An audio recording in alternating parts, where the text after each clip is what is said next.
بسم الله الرحمن الرحيم.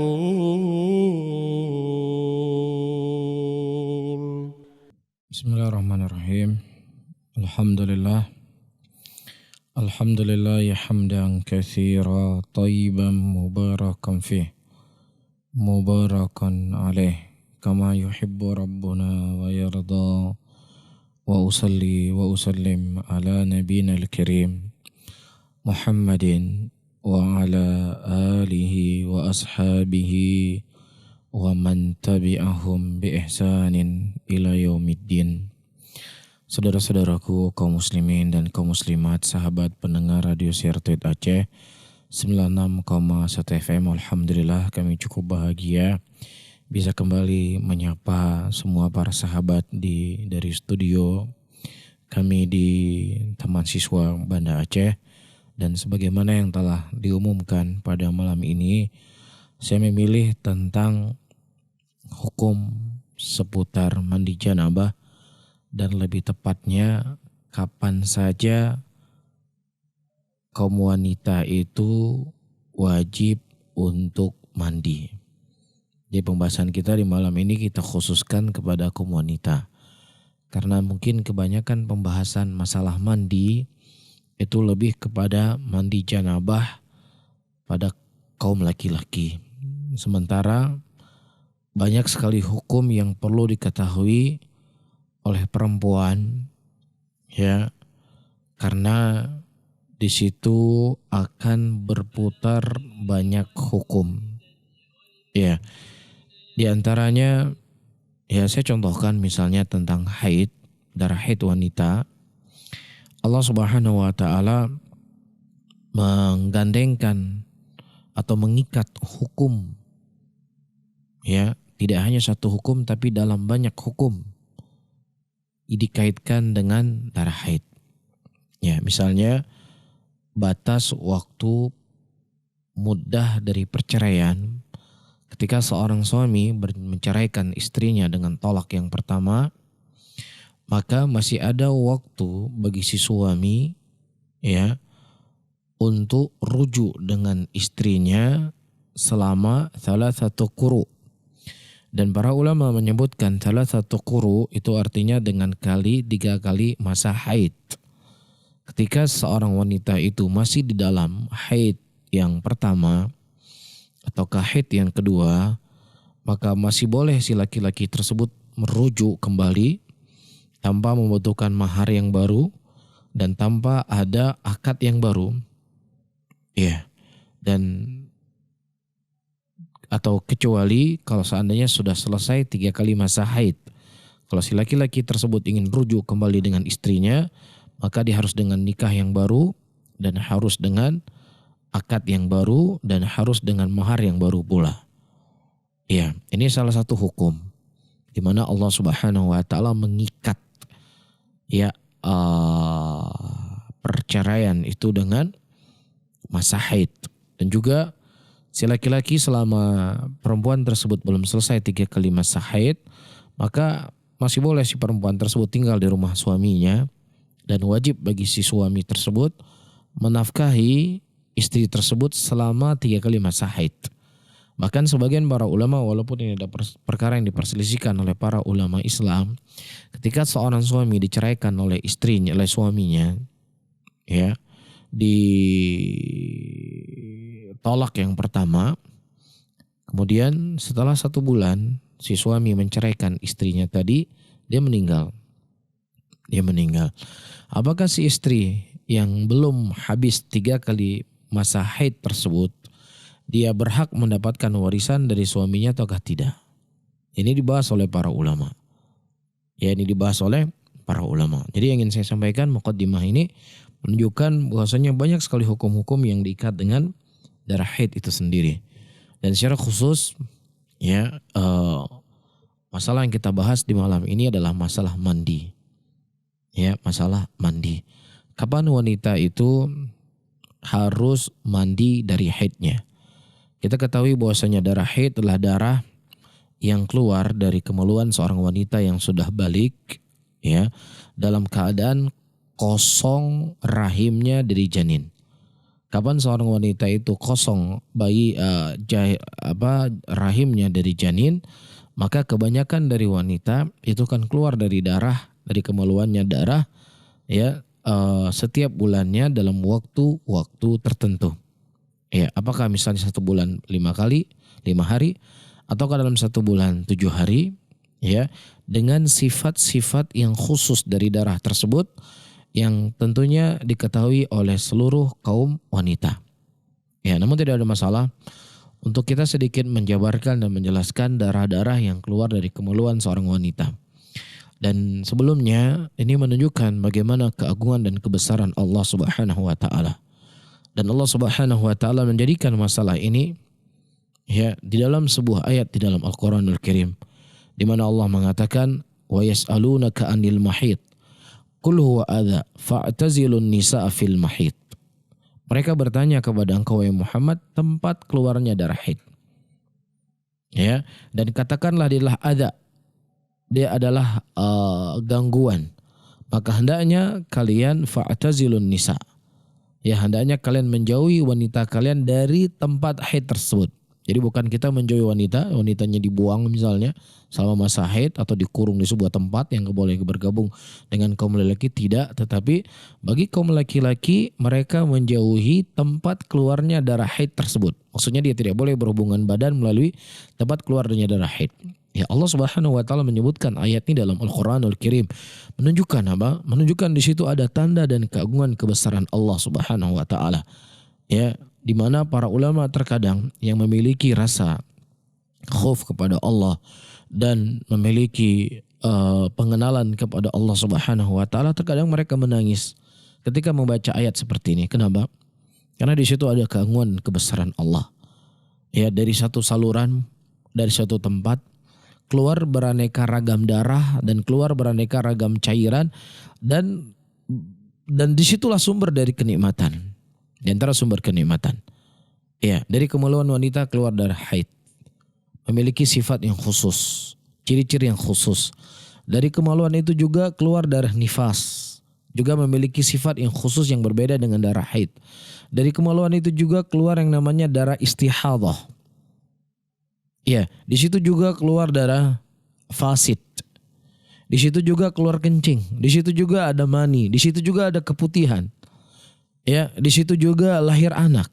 Dari situ juga seorang laki-laki dia menikmati ya dari tamattu dalam pernikahannya. Subhanallah. Dari satu sumber tetapi di situ beraneka ragam bentuk, jenis, bau, warna ya yang keluar dari darah dari kemaluan seorang wanita. Ini menunjukkan keagungan dan kebesaran Allah.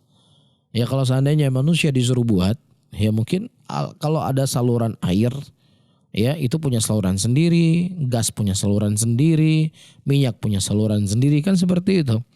Nggak mungkin digabungkan dari satu saluran keluar beraneka ragam bentuk jenis di situ. Bisa difahami ya? Tapi kita kembali kepada masalah yang ingin kita bahas di malam ini. Di sana kaum wanita disebutkan oleh para ulama kapan dia wajib mandi, saya ulangi kembali, kapan dia wajib mandi dari darah haidnya ketika haidnya itu sudah berhenti. Dan berhentinya darah haid itu ditandai dengan 2 tanda. Yang pertama, ya, keluar cairan putih. Keluar cairan putih yang itu petanda bahwasannya darah haid itu sudah berhenti. Ya, ini yang pertama. Yang kedua, ya, dia memasukkan kain misalnya, dia masukkan ke dalam kemaluannya, sudah tidak ada lagi tanda daripada tanda darah tersebut. Maka dalam kondisi seperti ini, ya, si wanita tersebut sudah suci. Maka ketika dia sudah suci, maka wajib bagi dia mandi dan wajib bagi dia sholat. Ini hal yang mungkin tidak diketahui oleh kebanyakan wanita. Iya, misal saya contohkan, sholat duhur, misalnya kita di Aceh sekarang jam 12:30 ya sholat duhurnya, atau jam 12:40. Ya, ini awal dari waktu sholat duhur. Kemudian jam 2:30 siang, 2:30, kita asar sekarang 2:30 ya. Jam 2:30 siang ya si perempuan tadi sudah berhenti darah haidnya. Ya sudah ada tanda dari tanda kesucian darah haid yang saya sebutkan tadi. Maka wajib bagi dia mandi karena ada keharusan bagi dia untuk sholat di sini. Kenapa?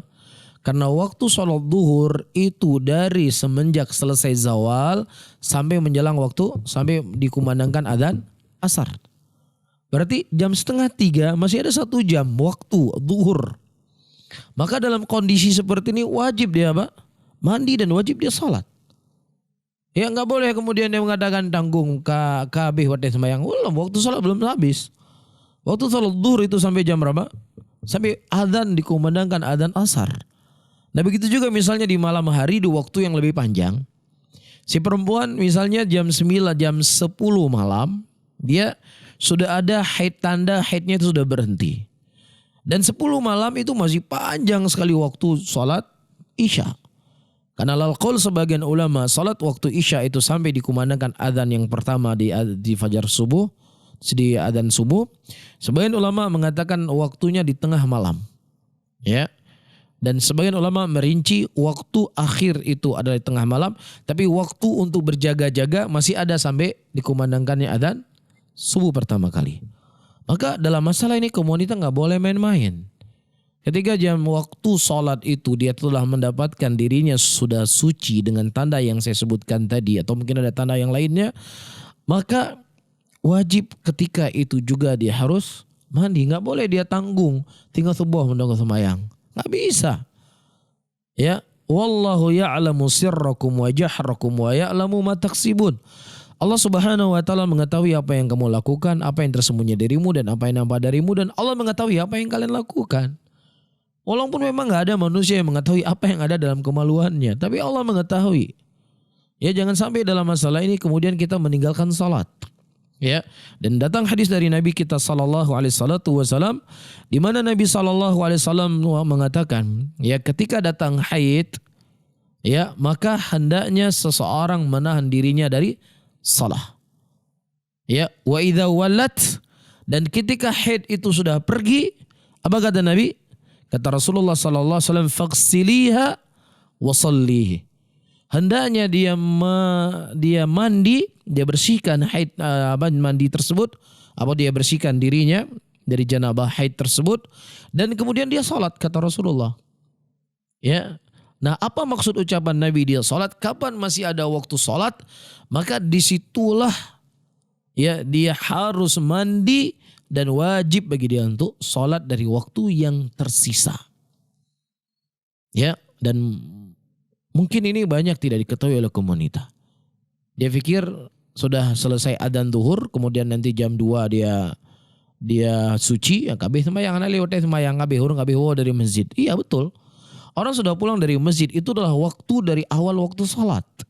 Tapi waktu sholat zuhur itu masih sampai menjelang waktu asar. Ya, ini harus difahami oleh kaum wanita. Ya, jangan sampai dia meninggalkan salat, dan ini menunjukkan bagi kita pentingnya yang namanya ilmu. Tidak boleh seseorang itu jahil dari ilmu. Dia harus memahami ilmu tersebut. Ya, ini yang pertama. Di mana kaum wanita wajib bagi mereka mandi. Baik. Kemudian yang kedua, wajib bagi wanita mandi ketika keluar dari darah nifas. Darah nifas adalah darah yang keluar setelah persalinan.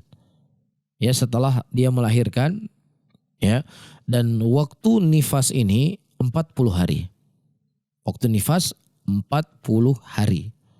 Ya. Nah, misalkan seorang wanita selesai melahirkan, keluar darah.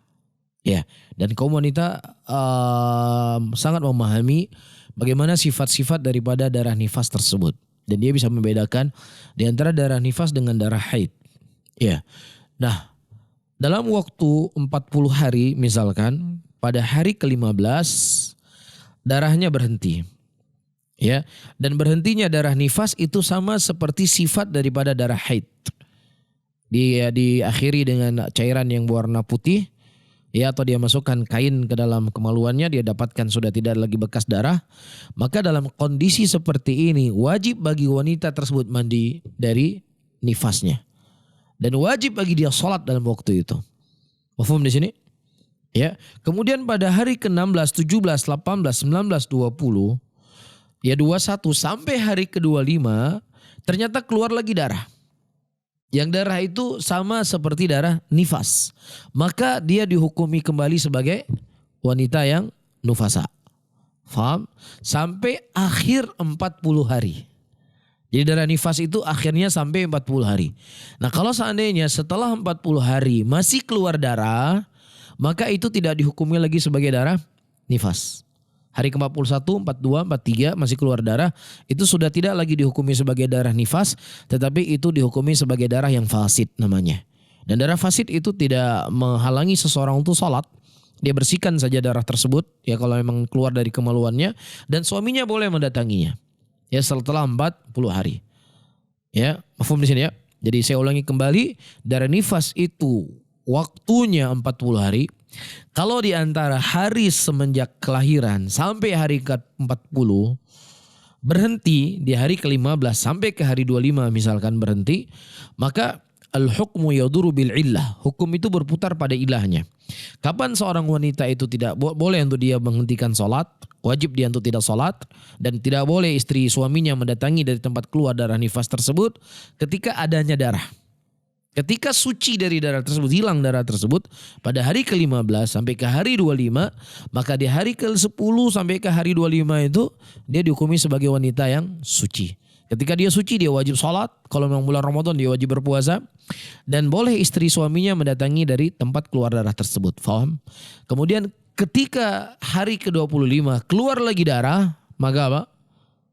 Maka wajib dia menahan dirinya karena itu masih dalam waktu nifas. Paham di sini? Jelas ya? Kemudian keluar mani. Apakah kaum wanita itu ada mani? Iya, kaum wanita juga ada mani. Datang Ummu Sulaim radhiyallahu taala anha kepada Nabi SAW. Beliau berkata, "Innallaha la yastai anil haqqi." Sesungguhnya Allah tidak memiliki rasa malu dari kebenaran. Ya. Apakah perempuan itu ihtilam? Apakah perempuan itu mimpi basah? Iya. Kemudian datang Ummu Salamah bertanya kepada Rasulullah, "Ya Rasulullah, apakah perempuan itu mimpi basah?" Iya, perempuan itu mimpi basah. Ya, mungkin mimpi basahnya perempuan itu tidak sebanyak kaum laki-laki. Tapi Rasulullah SAW mengkhabarkan bahwasanya perempuan itu juga mimpi basah seperti kaum laki-laki. Iya. Nah, ketika dia mimpi basah, apa kata Nabi SAW ketika Ummu Sulaim berkata, "Apakah saya harus mandi ya Rasulullah?" "Nam, idza hiya ra'atil ma." Iya. Kalau seandainya dia melihat air. Ya. Jadi mani laki-laki dengan mani perempuan itu sama-sama keluarnya dikarenakan syahwat yang bergejolak. Ya, namun airnya itu berbeda. Kalau mani laki-laki itu sifatnya adalah kental dan warnanya putih seperti putih susu. Adapun mani perempuan itu warnanya agak kekuning-kuningan dan dia rekik. Rekik itu dia cair, tidak kental seperti mani laki-laki. Bisa difahami ya? Nah, perempuan itu dia bisa memahami. Dia faham, oh ini adalah mani yang keluar dari kemaluannya. Mafhum di sini ya? Jelas? Nah, kapan si perempuan tadi dia mendapatkan di celananya ada mani, ya, maka disitulah dia wajib mandi. Sebagaimana hadis yang saya sampaikan dari Nabi kita sallallahu alaihi wasallam. Sebagaimana kaum laki-laki misalnya ketika dia tidur, dia mimpi berhubungan badan ketika dia tidur, maka di pagi harinya dia melihat ada bekas air di celana dalamnya atau di celananya, maka ketika itu dia wajib mandi. Begitu juga kaum perempuan. Ya, kondisi itu juga mengharuskan dia wajib mandi. Bisa difahami ya? Taib. Dan keluarnya mani di sini, apakah ya dari kaum laki-laki dia melakukan onani misalnya, ya, atau selain mimpi basah ya, dia melakukan onani misalnya, atau misalnya dia syahwatnya sudah begitu kuat, kemudian dia melihat istrinya, ya dia menghayal macam-macam ketika dia melihat istrinya, yang kemudian akhirnya apa? Keluar mani dari kemaluannya dengan dafak, dengan semburan. Maka dalam kondisi seperti ini, laki-laki dan perempuan itu wajib untuk mandi. Ya, saya tidak membahas apa hukum onani ya. Saya sedang membahas siapa saja yang mereka mengeluarkan mani dari kemaluannya dan dia merasakan kelezatan di situ, maka di situ dia wajib untuk mandi. Baik. Kemudian yang selanjutnya, di antara hal yang harus diketahui oleh kaum wanita dan juga kaum laki-laki, kapan dia harus mandi? Ketika melakukan hubungan badan.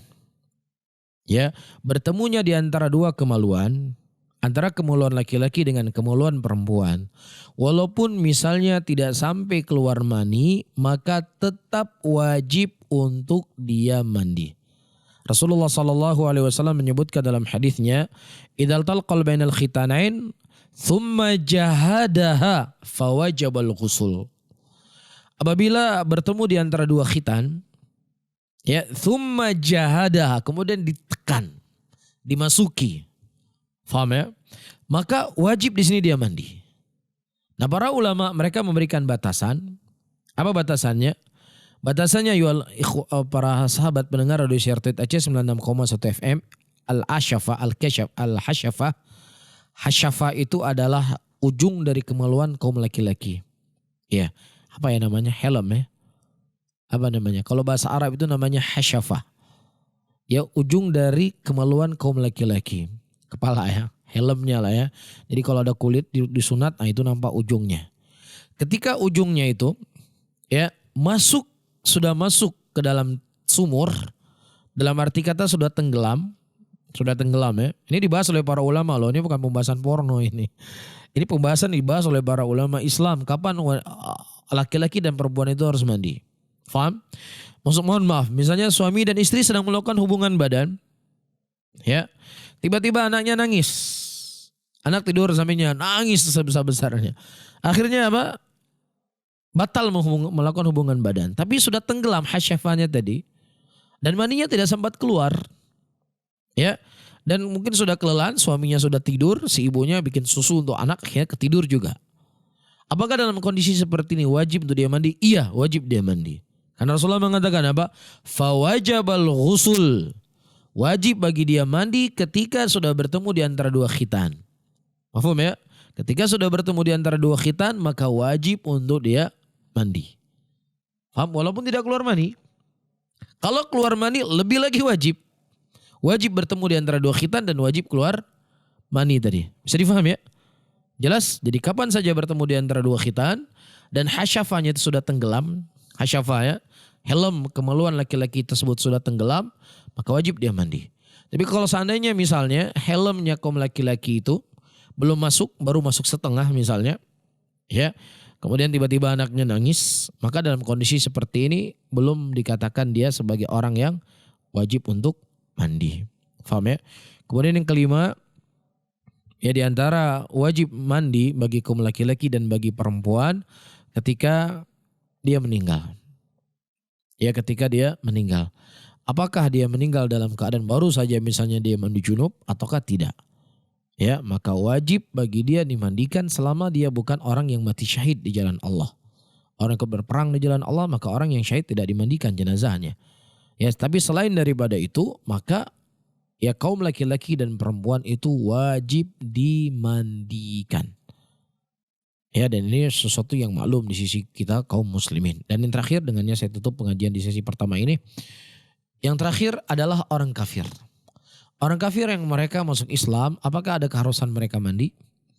Pendapat Malikiyah dan Hanabilah, mereka mengatakan orang kafir yang mereka masuk Islam tidak ada keharusan bagi dia mandi, tidak wajib, tidak wajib.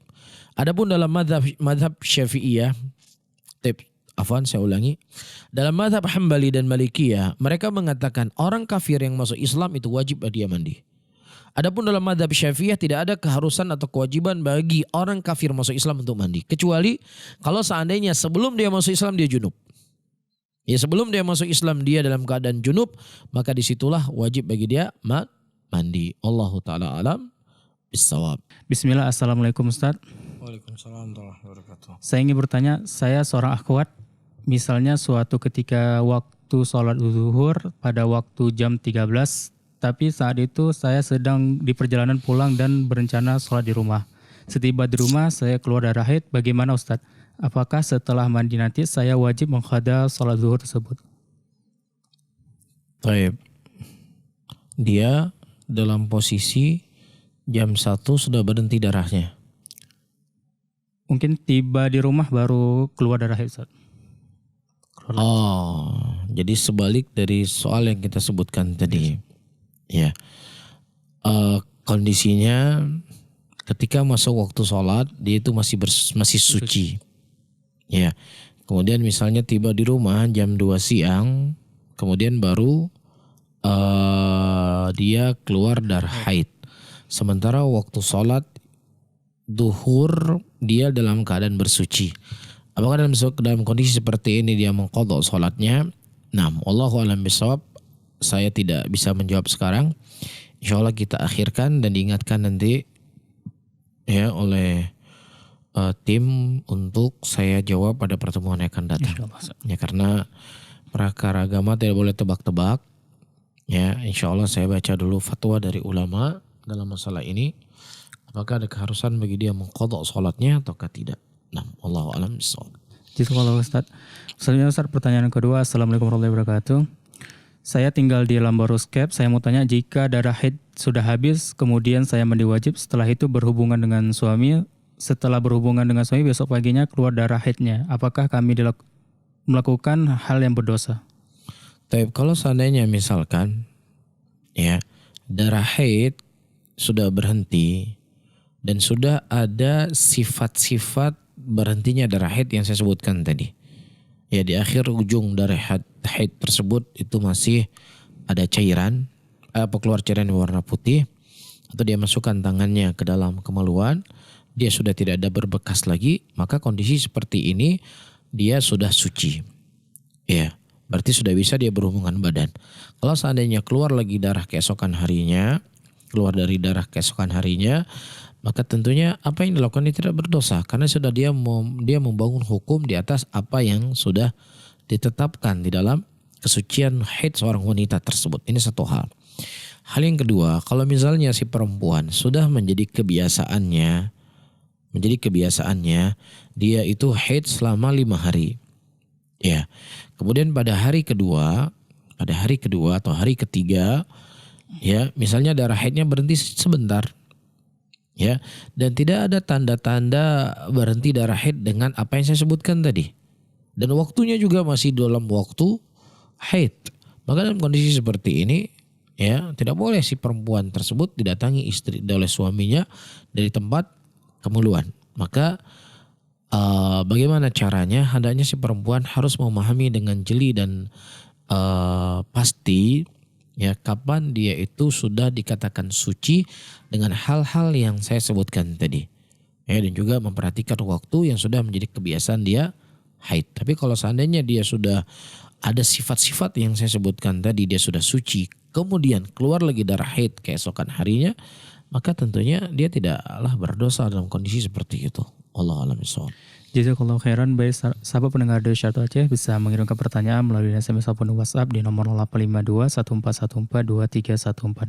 Bila Ustaz, untuk pertanyaan selanjutnya, kalau berhubungan badan berkali-kali, apakah emang setiap kalinya harus mandi wajib atau harus wudhu saja? Baik. Di sana dari kebiasaan Nabi kita Muhammad sallallahu alaihi wasallam, ya, atau yang dianjurkan oleh Rasulullah, minimal ketika seseorang ya sudah selesai berhubungan badan, maka hendaknya dia berwudu kalau dia ingin berhubungan badan kedua kalinya. Ya, tidak ada keharusan bagi dia untuk mandi, tidak ada keharusan. Tapi disunahkan bagi dia untuk berwudu kembali. Ini satu hal. Hal yang kedua, apakah misalnya mohon maaf dalam satu malam si suami melakukan hubungan badan 3 kali dengan istrinya, apakah harus mandi juga 3 kali? Ya, tidak mesti harus mandi 3 kali. Mandi itu cukup sekali. Kecuali kalau seandainya si suami atau si istri selesai berhubungan badan dia ingin mandi, silakan dia mandi, nggak ada masalah. Tapi bukan keharusan. Ya, bukan keharusan untuk dia berhubungan badan selanjutnya, itu maksud saya. Ya, tapi dia mandi kemudian nanti berhubungan badan lagi, dia ingin mandi lagi, ya sudah, nggak ada masalah. Tapi kalau seandainya dia berhubungan badan 3 kali dalam satu malam itu, kemudian dia cukup mandi sekali. Jadi bukan 3 kali mandinya, cukup sekali dari 3 kali berhubungan badan. Nah, itu kalau Ustaz. Untuk pertanyaan selanjutnya, Assalamualaikum warahmatullahi wabarakatuh. Waalaikumsalam warahmatullahi wabarakatuh. Kalau kita dalam kondisi mandi wajib terus kita buang angin atau buang air kecil, apakah setiap mandi wajib kita wajib wudhu lagi, Ustaz? Pertama, berwudhu ketika kita mandi junub itu hukumnya sunnah. Ya, sebagaimana yang telah dicontohkan oleh Nabi SAW ketika beliau mandi junub, ya, beliau berwudhu. Satu hal. Hal yang kedua, Apakah seseorang ketika dia kentut ya, atau dia misalnya kencing setelah dia selesai mandi junub, dia harus wudhu lagi? Naam, kalau dia harus wudhu lagi ketika dia hendak melaksanakan sholat. Ya, idza qumtum ila sholati faghsilu wujuhakum wa aydiyakum ilal marafiq ila akhir ayat. Ketika seseorang hendak menunaikan sholat, maka wajib dia mencuci tangannya, mencuci wajahnya, dan seterusnya dari anggota-anggota wudhu. Ya, namun kalau seandainya dia tidak ada keharusan sholat setelahnya, misalnya ya dia mandi junub jam 1 malam atau jam 2 malam atau jam 12 malam dia sudah sholat isya, ya tidak ada keharusan bagi dia untuk sholat misalnya, maka tidak ada keharusan bagi dia berwudu. Faham? Jadi faham ya? Jadi wudu di dalam mandi junub, saya ulangi kembali, itu hukumnya sunnah. Tidaklah itu merupakan syarat sahnya mandi junub. Ya, kalau seandainya dia keluar kencing lagi setelah dia sempurna dari mandi junubnya, dia wajib berwudu kalau seandainya dia ingin melaksanakan sholat. Tapi kalau dia tidak ada waktu sholat yang harus dia lakukan, maka tidak ada keharusan bagi dia untuk berwudu. Nah. Ustaz, untuk pertanyaan selanjutnya, Assalamualaikum warahmatullahi wabarakatuh. Waalaikumsalam warahmatullahi wabarakatuh. Mau tanya tadi Ustadz bilang waktu zuhur sampai sebelum azan asar. Cuma saya pernah dengar bahwa ada waktu yang diharamkan sholat. Yang orang Syiah memakai waktu itu untuk sholat dengan menggabungkan dua waktu sholat tersebut.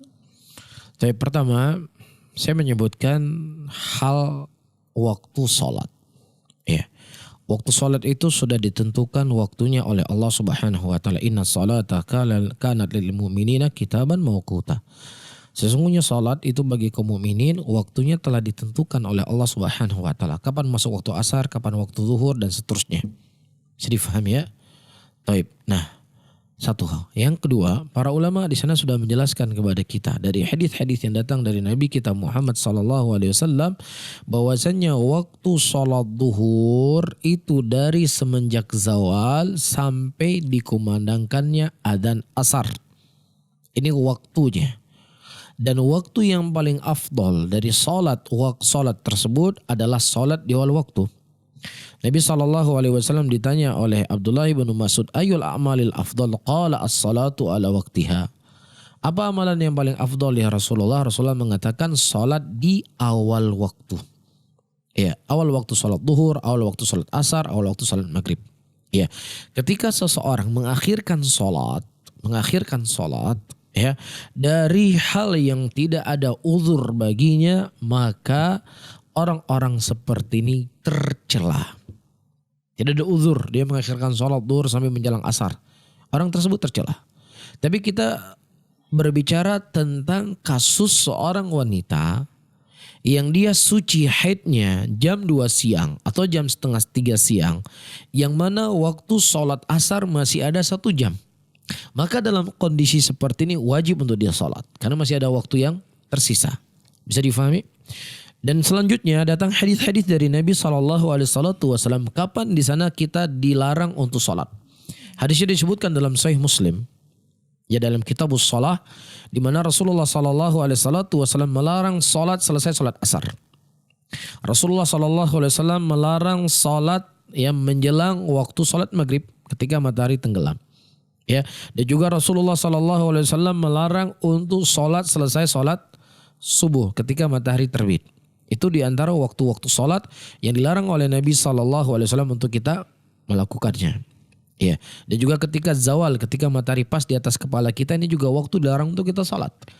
Nah, selain daripada itu, wallahu a'lam bishawab, ya saya tidak tahu ada dalil yang melarang untuk kita sholat kecuali kalau seandainya seseorang ya mengakhirkan sholat tanpa ada uzur. Bisa difahami, maka itu hukumnya tercela. Ya, tapi kalau seandainya kasusnya seperti wanita yang saya sebutkan tadi, disuci dari haidnya, dari waktu yang masih ada tersisa dari waktu sholat tersebut, maka dia menegakkan sholatnya. Nah. Jazakallahu khairan Ustaz. Pertanyaan selanjutnya, Assalamualaikum. Waalaikumsalam warahmatullahi wabarakatuh. Ustaz, saya ingin bertanya, kalau perempuan haid yang tidak mengeluarkan darah lagi tapi masih ada tanda kuning atau kecoklatan, apakah wajib mandi? Kita tadi menyebutkan bahwasanya sucinya darah haid seorang wanita ketika diakhiri dari apa? Diakhiri dengan cairan yang berwarna putih atau dia masukkan sesuatu kain ke dalam kemaluannya, tidak ada tanda-tanda dari darah tersebut. Tapi kalau seandainya masih coklat, masih kekuning-kuningan, ini merupakan akhir daripada haidnya. Dan dia masih dihukumi sebagai haid dalam kondisi seperti ini, dia belum suci. Ya ini sudah di akhir dari kesuciannya sehingga dia menjaga. Dia menjaga dan ini sudah menjadi kebiasaan wanita kira-kira setelah mengeluarkan cairan yang warna coklat tadi, ya akan berapa lama lagi akan keluar cairan yang warna putih. Ketika sudah keluar cairan warna putih berarti dia sudah suci. Ya, baik. Jadi kalau khairan Ustaz, bagi pendengar Radio Syar Tauhid Aceh bisa mengirimkan pertanyaan melalui line SMS ataupun WhatsApp di nomor 0852 1414 2314. Ustaz, untuk pertanyaan selanjutnya, Bismillah Ustadz, jika tidak berhenti darah haidnya di waktu asar, apakah kita harus mengqadha sholat zuhur? Dia berhentinya haidnya kapan? Berhentinya di waktu asar. Kalau sudah berhenti di waktu asar sudah. Waktu zuhur sudah hilang baginya. Jelas ya? Ketika pas masuk adzan asar, disitulah suci haidnya. Sudah habis waktu zuhur. Ketika habis waktu zuhur tidak ada keharusan bagi dia untuk apa? Untuk sholat. Bisa difahami ya? Kecuali di sana ada sedikit khilaf di kalangan para ulama. Kalau seandainya dia musafir. Maka boleh dia melakukan jamak takhir. Menggabungkan sholat zuhur dengan sholat asar. Maka sebagian ulama dalam kondisi seperti ini dia harus sholat zuhur dengan sholat asar. Faham ya? Karena waktu zuhur masih ada bagi dia. Karena dia musafir. Nah, apalagi sudah diniatkan dari awal. Nah. Ustaz, untuk pertanyaan selanjutnya, Bismillah, Assalamualaikum Ustaz. Waalaikumsalam warahmatullahi wabarakatuh. Anda ingin bertanya, apa hukum menunda mandi setelah melakukan jima? Tidak ada masalah. Ya, bukan hukum yang haram seseorang menunda untuk dia mandi junub, namun dia akan tercela ketika ya itu akan mengganggu dari sholatnya. Jelas di sini. Dia misalnya berhubungan badan malam, ya jam 10 malam misalkan. Kemudian dia tidur, diakhirkan sampai waktu subuh untuk dia sholat subuh nggak ada masalah. Tapi kalau seandainya hati-hati sampai hilang waktu sholat, maka haram hukumnya. Faham ya? Karena mandi itu diikat dengan waktu sholat. Atau misalnya seseorang berhubungan badan di pagi hari, jam 8 malam, jam 8 siang. Kok siang? 8 pagi ya. 8 pagi, kemudian jam 9 dia pergi ke pasar. Ya, dia belanja atau mungkin dia pergi kantor atau nge-grab misalnya. Ya, kemudian sampai menjelang waktu zuhur baru dia mandi. Apakah dia berdosa? Tidak berdosa. Ya, hadisnya disebutkan dalam Sahih Bukhari dan Sahih Muslim. Pada waktu itu Rasulullah SAW kehilangan Abu Hurairah. Tiba-tiba dapat ketemu di jalan. Rasulullah bertanya kepada Abu Hurairah, "Aina kunta ya Abu Hurairah?" Di mana kamu ya Abu Hurairah? Kemudian Abu Hurairah berkata, "Kuntu junuban." Saya tadi dalam keadaan junub ya Rasulullah. Ya, kemudian Nabi mengatakan, "Subhanallah innal mu'min la yanjus." Maha suci Allah, sesungguhnya orang beriman itu tidak najis. Faham di sini? Nah, Abu Hurairah dia sudah pergi-pergi, sudah keluar dari rumahnya, sudah kesana kemari. Ya, dan beliau belum sempat mandi junub pada waktu itu. Dan Rasulullah tidak menegur. Rasulullah menegur, kenapa Abu Hurairah tidak hadirin majelis? Rasulullah bukan menegur, kenapa dia tidak segera mandi junub? Tidak. Ini menunjukkan boleh seseorang mengakhirkan mandi junub, tapi jangan sampai melewati waktu sholat. Jelas ya?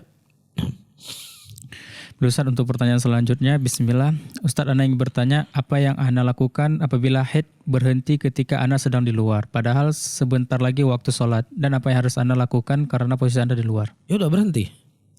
Ya, dia di luar apa maksudnya? Kalau dia seandainya di pasar, alhamdulillah di pasar banyak, masjid banyak, toilet, banyak tempat dia mandi, ya atau dia berhenti di masjid. Ya, jadi hal-hal yang seperti ini mudah. Kalau seandainya misalnya di hutan atau di perjalanan yang macet luar biasa, dia tidak akan mungkin mendapatkan masjid atau mendapatkan lain sebagainya. Dalam keadaan waktu sholat sudah mau habis dan dia memang sudah suci dari haidnya, maka fattaqullaha mastata'tum. Bertakwalah kepada Allah semampu yang bisa dia bertakwa. Maka dalam keadaan seperti ini dia bertayamum. Dalam kondisi seperti ini ya bertayamum. Tapi kalau seandainya ada cara jalan, dia cari ke masjid atau dia cari pasar, cari pom bensin atau lain sebagainya yang kemudian dia mandi membersihkan haidnya, maka wajib untuk dia melakukannya. Tapi ya, makanya perempuan ketika si perempuan itu paham sendiri, ini kondisi saya sudah mau suci ini. Maka ya dia cari jalan, jangan keluar dulu dari rumahnya. Ya, atau dia mencari daerah-daerah yang memang dia sudah persiapkan untuk mandi dan sebagainya. Nah, Beliau Ustaz, pertanyaan selanjutnya mungkin di luar dari tema. Saya mau tanya hukum pemberian hadiah untuk uang dari kontraktor dari proyek yang sudah selesai tanpa ada deal-deal tersebut. Apakah uang tersebut haram atau tidak, Ustaz? nah, pertama ya, si penyediaan proyek dari badan tertentu misalnya, dia sudah mendapatkan gaji dari pemerintah. Ya, untuk mengatur memberikan proyek kepada para kontraktor. Ya, dia sudah dapat gaji. Ya. Nah, kemudian dia mengambil hadiah lagi dari si pemborong tersebut yang tidak ada deal-dealannya. Ya, memang tidak ada deal berapa persen, tetapi itu sudah menjadi syarat yang tidak tertulis. Kalau misalnya dia tidak diberikan apapun, kakek mereka harap tahu ke untuk mereka. Walaupun enggak tertulis, ini haram hukumnya. Ya, ini haram dan ini semuanya akan dituntut oleh Allah. Ya, Rasulullah SAW menyebutkan la tazalu qadama 'abdun yaumal qiyamah hatta yusal an arba'in. Tidak akan bergerak kaki seorang manusia sampai ditanya kepadanya 4 perkara. Di antaranya kata Nabi SAW apa? Tentang harta akan ditanya, dari mana engkau mendapatkannya dan kemana engkau keluarkannya. Oleh karena itu hendaknya saudara-saudaraku muslimin dan muslimat ya memperhatikan apa yang dia bawa pulang untuk istrinya, apa yang dia bawa pulang untuk keluarganya, apa yang dia masukkan ke dalam perutnya. Karena itu sangat berpengaruh sekali dengan keluarganya. Ya, Anda jangan menyalahkan semata-mata anak Anda terjerumus dalam kehidupan seks bebas. Ya, terjerumus ke dalam narkoba. Istri Anda punya selingkuhan, Anda juga punya selingkuhan di luar rumah Anda. Anda jangan menyalahkan, tidak lain itu di antara sebab ya Anda tidak peduli apa yang Anda masukkan dalam perut Anda. Di dunia saja Anda sudah sengsara. Gimana enggak sengsara? Istrinya punya pacar di luar rumah. Ya, tiba-tiba ditangkap sama WH. Ya, sedang berzina di mobil, ya di tempat parkir lagi di siang bolong. Ketika kedapatan laki-laki umurnya sudah 50, perempuannya sudah mendekati 50. Si perempuan punya suami, si laki-laki punya istri. Na'udzubillah. Na'udzubillah, summa na'udzubillah. Hidup macam apa ini? Ini bukan di Las Vegas, bukan di California, di Aceh. Hidup macam apa ini wahai saudaraku? Hidup macam apa seperti ini? Coba Anda renungi, ini hidup macam apa seperti ini? Yang dimana disebutkan orang yang sudah berumur 40 tahun belum dia bertobat kepada Allah. Ya, itu kemungkinan besar untuk dia bertobat itu sulit. Ini udah 50 tahun Anda berzina di hadapan umum di mobil. Na'udzubillah. Ya, ini diantara sebab ya Anda memasukkan ke dalam perut Anda apa yang itu adalah haram untuk Anda makan. Ya, Allah memberikan hukuman ganjaran di dunia seperti ini. Bagaimana akan kita rasakan nanti di akhirat? Takutlah wahai saudara-saudaraku, dunia ini hanya sebentar. Kita akan tinggalkan dunia ini. Ya, harta yang Anda ambil dari orang itu mungkin belum sempat Anda nikmati, tapi malaikatul maut telah mencabut nyawa Anda. Iya, ini tidak lain para hadirin yang dimuliakan oleh Allah, rusaknya tantanan kehidupan pemuda, anak-anak muslimin hari ini, remaja putri muslimin hari ini. Dikarenakan orang tuanya gak peduli apa yang masuk ke dalam kantongnya, apa yang masuk ke dalam perutnya, dan apa yang dia berikan kepada anak-anaknya. Na'udzubillah. Mudah-mudahan Allah Subhanahu wa taala menyelamatkan kita dari ini semuanya. Amin ya rabbal alamin. Ya rabbal alamin. Terus untuk pertanyaan selanjutnya, Assalamualaikum Ustaz. Assalamualaikum warahmatullahi wabarakatuh. Saya baru 2 tahun ini mengikuti pengajian sunnah. Saya ingin bertanya tentang bolehkah kita sholat dengan menggunakan sarung? Karena banyak teman saya yang tidak menggunakan sarung, Ustaz. Tidak ada masalah. Yang penting ketika seseorang itu sholat, dia menutup auratnya. Apakah aurat tersebut tertutup dengan baju jubahnya, atau tertutup dengan sarungnya, atau tertutup dengan sirwal yang tidak membekas dari auratnya? Al-Imam Nawawi rahimahullah menyebutkan 2 hal. Pertama, ketika pakaian sholat tersebut ya memiliki warna atau kain yang tembus ke dalam auratnya. Ya, pakaiannya itu longgar tapi kainnya itu sangat tipis, terbentuk ada bongkahan, kemaluannya kelihatan. Maka sholatnya tidak sah, batal sholatnya. Faham di sini? Sholatnya batal. Ketika nampak transparan kemaluan dalamnya. Tapi kalau seandainya pakaiannya yang ketat, membentuk aurat dan tidak terlihat aurat, cuman terbentuk, maka itu hukumnya haram. Dia sholat dengan pakaian yang seperti ini. Maka bagaimana pakaian sholat? Pakaian sholat adalah pakaian yang tertutup. Dan dia longgar dan tidak nampak auratnya. Apakah dengan jubah, ataukah dengan sarung, ataukah dengan apa? Dengan sirwalnya. Paham di sini ya? Jadi ketidak ada orang yang pakai sarung misalnya bukan berarti nggak boleh pakai sarung. Ini sarung ini pakaian orang Islam. Ya, sarung itu adalah pakaian orang Islam. Ya, kalau memang mungkin ada orang sering pakai sarung maka baik, tidak ada masalah karena ini pakaian orang Islam di negeri kita di Indonesia. Ya, mungkin ada sebagian teman-teman ya kerepotan mungkin pakai sarung, ya harus lipat-lipat lagi, harus begini. Ya udah sekalian dia pakai jubah. Biar lebih simpel dan lebih mudah. Yang jelas apa saja boleh. Seseorang mau pakai sarung, ya pakai peci warna hitam, pakai peci warna putih, nggak ada masalah. Ya, karena ini bukan sesuatu ketentuan yang harus begini dan harus begitu. Yang penting bagaimana dia menutup auratnya. Nah. Jadi kalau Ustaz, untuk pertanyaan selanjutnya, Bismillah, semoga Allah menjaga Ustadz. Apa yang harus dilakukan jika keluarga ketika mendapati keponakannya hamil di luar nikah? Ustaz? Mohon nasihatnya. Baik. Saudara-saudaraku muslimin dan muslimat yang dimuliakan oleh Allah, kita ketahui bahwasanya dosa zina adalah dosa yang sangat besar. Di antara hadis yang datang dari Nabi SAW, orang yang berzina nanti akan keluar cairan dari penzina tersebut yang baunya itu mengganggu penghuni neraka. Ya, orang dibakar dalam neraka itu cukup menyakitkan. Tapi kemaluan yang keluar dari cairan orang yang berzina itu ya mengganggu penghuni neraka. Dan juga Rasulullah SAW menyebutkan, diperlihatkan kepada beliau laki-laki dan perempuan dalam keadaan telanjang yang dibakar di dalam seperti pembakaran roti, dan mereka berteriak. Kemudian Rasulullah berkata, apa dosa yang mereka lakukan sehingga diadab begitu pedih? Kata malaikat Jibril, dulunya mereka adalah para penzina. Ya. Dan subhanallah, saudara-saudaraku muslimin dan muslimat, sahabat pendengar Radio Siartet Aceh 96,1 FM, hari ini seakan-akan zina itu lebih wajib dari sholat. Ya, seseorang pemuda-pemudi yang tidak sholat itu biasa. Tapi ketika seorang laki-laki tidak punya pacar dan kemudian pacarnya tidak diapa-apakan, ini mungkin akan menjadi ejekan dari teman-temannya. Berapa bangga orang-orang yang dia tidak khawatir meninggalkan sholat, tapi berapa bangga dia menceritakan kepada temannya, saya sudah berhubungan badan dengan fulan, berhubungan dengan fulana, na'udzubillah. Tsumma na'udzubillah. Ya, ini sesuatu yang sangat kita khawatirkan pada diri kita, yang kemudian Allah kita khawatirkan akan memberikan bala kepada kita. Ya, apa yang terjadi hari ini di negeri kita? Ya, orang yang membakar hutan itu sebab saja. Orang bakar hutan itu sebab. Ya, tetapi hakikat daripada itu dikarenakan dosa dan maksiat yang kita lakukan. Dhaharul fasadu fil barri wal bahr bima kasabat aydin nas liyudhiqahum ba'dal ladzi amilu la'allahum yarji'un. Dan telah nampak kerusakan di daratan, di lautan dikarenakan dosa-dosa manusia. Dan kami memberikan kepada mereka sebagian azab apa yang mereka lakukan. Ya, jadi ini sebenarnya para hadirin ya cuman sebab saja ada orang bakar hutan. Ya, tetapi tidak lain dikarenakan dosa dan maksiat yang kita lakukan. Berapa banyak dosa hari ini? Ya, padahal Aceh ini dikatakan serambi Mekah, ditegakkan syariat Islam setiap hari. Kita mendapatkan berita kedapatan berzina. Ya, suami yang sudah punya istri, istrinya sudah punya suami. Lah bagaimana lagi yang tidak ketangkap? Bagaimana lagi yang tidak ketahuan?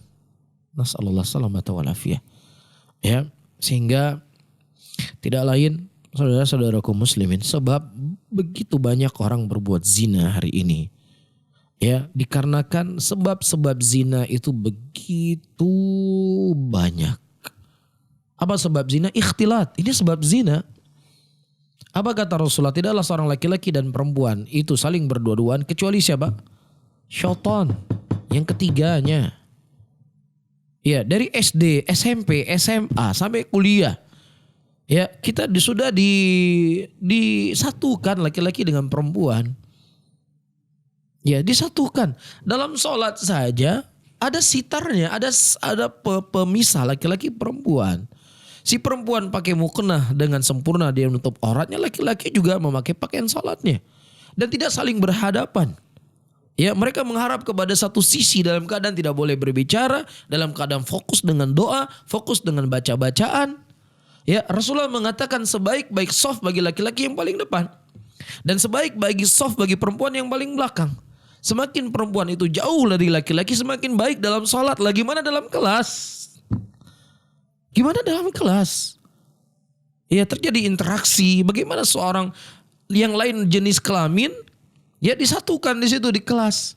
Sudah masa SMA, kuliahan. Inilah sumber terjadinya perzinahan di mana-mana. Iya, si istri masuk kerja PNS. Satu ruangan sama laki-laki. Dari pagi sampai sore gimana orang jenis kelamin yang berbeda. Belum lagi wangian yang keluar dari badan perempuan. Wajah yang cantik kemudian disoleh dan lain sebagainya. Kemudian dia duduk dengan laki-laki yang bukan mahramnya. Ya kemudian terkadang keluar dinas kerja kantor. Ya keluar kota, laki-laki 3 orang, perempuannya 3 orang. Si laki-laki 3 orang punya istri, perempuannya juga punya suami. Kita tidak mengatakan apa ya, kita nggak menuduh. Tapi ini jalan-jalan menuju kepada perzinahan. Ini sudah diingatkan oleh Rasul SAW. Sudah diingatkan oleh Rasul. Maka kalian wahai para lelaki, biarkan istri-istri kalian tinggal di rumah kalian. Allah telah ingatkan waqarna fi buyutikunna. Hendaknya kalian wahai kaum wanita tinggal di rumah-rumah kalian. Gimana Anda seorang laki-laki tidak punya kecemburuan, istri Anda pergi keluar dinas kota dengan laki-laki? Gimana dia coba? Di mana kecemburuan Anda? Iya, nah ini para hadirin, sahabat pendengar Radio Siar Tauhid Aceh, ini di antara sebab terjadi zina di mana-mana. Ya, sadaqan Nabi sallallahu alaihi wasallam di akhir zaman nanti orang akan menghalalkan zina. Ya, sehingga jangan salahkan Allah. Allah nggak pernah menzalimi hamba-hambanya. Ketika Allah memberikan bala kepada kita, di antara sebabnya apa? Intisyaruz zina. Tersebar zina di mana-mana. Ini harus diperhatikan bersama. Ini PR buat kita bersama. Ya, dan itu yang kita harapkan di Aceh ini secara khusus dan Indonesia secara umum. Ya, yang mana pemerintah Aceh diberikan keluasan untuk menegakkan syariat Islam. Di antara syariat yang harus diterapkan adalah apa? Dipisah laki-laki dengan perempuan dari sekolahnya, dipisah. Ya, bahkan terkadang dicemoohi. Kita membuat acara walimahan dipisah laki-laki dengan perempuan. Alah, apa pisah-pisah balong nang Indonesia. Naudzubillah. Tidakkah engkau takut kepada Allah? Tidakkah engkau memuliakan syariat Allah Subhanahu wa taala? Dan ini menjadi asing buat orang Islam itu sendiri. Pergi walimahan, ya dipisah laki-laki perempuan. Pegat walimahan cara lagi yo ineng agam-agam. Walimahannya model lagi yo. Alhamdulillah. Orang Islam asing dengan keislamannya. Ya terkadang yang ngomongnya orang juga ngerti agama, dianggap sebagai tengku, dianggap sebagai ulama, dianggap sebagai kiai. Tapi begitu ucapannya. Alhamdulillah. Ya ini sesuatu yang sangat mengerikan. Ya zina di mana-mana. Ya, semoga Allah mengampuni dosa-dosa kita dan menjaga saudara-saudara kita dan kita semua dari hal yang dibenci dan diharamkan oleh Allah Subhanahu wa taala. Ya Ustaz, jazakallahu khairan Ustaz untuk pertanyaan terakhir pada malam berbahagia ini.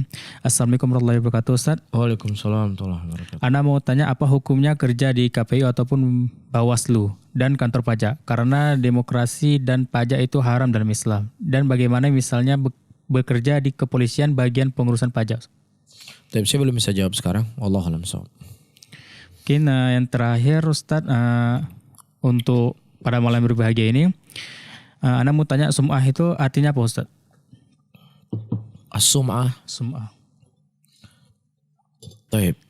Ayyuhal hadirun wal hadirat yang dimuliakan oleh Allah Subhanahu wa taala.